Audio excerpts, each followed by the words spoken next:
BA first semester অর্থাৎ BA প্রথম বর্ষের একদম ফার্স্ট সেমিস্টারে যাদের ফিলোসফি আছে, অর্থাৎ যারা ফিলোসফি অনার্স নিয়ে পড়ছো, মানে দর্শন অনার্স নিয়ে পড়ছো, বা যাদের এমডিসিতে ফিলোসফি আছে CC1-এ, তাদের প্রত্যেকের জন্য কিন্তু আমি আজকের ফিলোসফির টপ মোস্ট কোশ্চেন নিয়ে চলে এসেছি।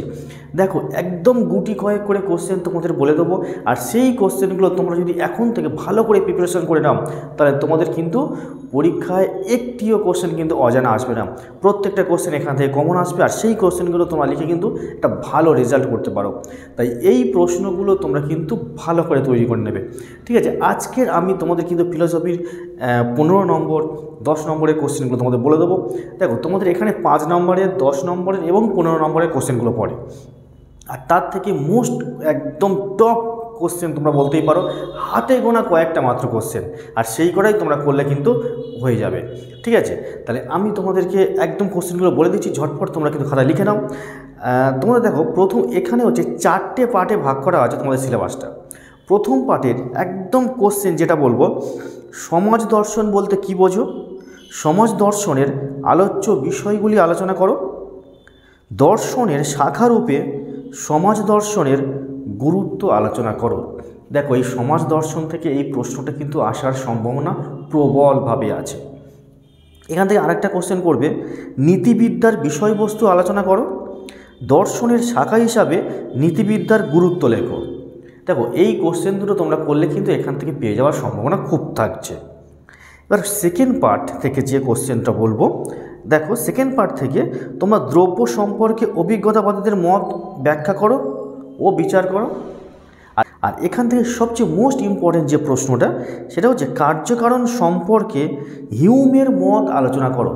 দেখো, তোমরা কিন্তু 11 ক্লাসে পড়ে এসছো ফিলোসফিতে, যাদের ফিলোসফি ছিল 11 ক্লাসে তারা সবাই জানো যে কার্যকারণ সম্পর্কে হিউমের মত বা সতত সংযোগ তত্ত্বটি ব্যাখ্যা করো। এটা কিন্তু মোস্ট ইম্পর্টেন্ট। আর এই প্রসঙ্গে আরেকটা কোশ্চেন তোমরা করে রাখবে, কার্যকারণ সম্পর্কে বুদ্ধিবাদীদের প্রসক্তি তত্ত্ব মতটি আলোচনা করো। কার্যকারণ সম্পর্কে বুদ্ধিবাদীদের প্রসক্তি তত্ত্ব মতামতটি আলোচনা করো। এই হচ্ছে তোমাদের ফার্স্ট পার্ট এবং সেকেন্ড পার্টের কোশ্চেন। এবার আমি থার্ড পার্টের মাত্র কয়েকটা কোশ্চেন বলে দিই।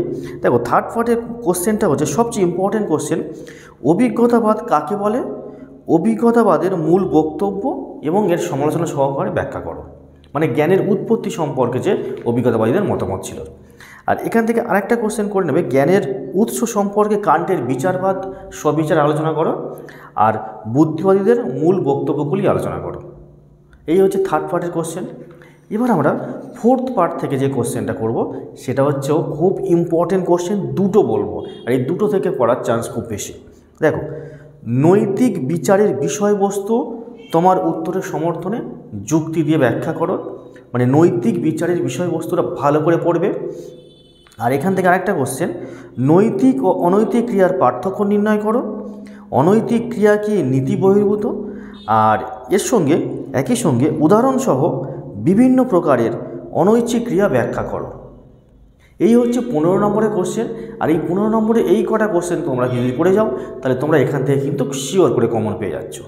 ঠিক আছে, এবার এখান থেকে যে 10 নম্বরের কোশ্চেনগুলো হয়, একটু ভালো করে আমি ওভারঅল পুরো সব কটা পার্টের ওপরে 10 নম্বরের কোশ্চেনগুলো বলছি, একটু ভালো করে খেয়াল করবে। দেখো, দ্রব্য সম্পর্কে বুদ্ধিবাদী দার্শনিকদের মতামত, এই প্রশ্ন 10 নম্বরের আসতে পারে, খুব ইম্পর্টেন্ট কোশ্চেন আছে। তারপর এখান থেকে বাচনিক জ্ঞানের শর্তগুলি আলোচনা করো।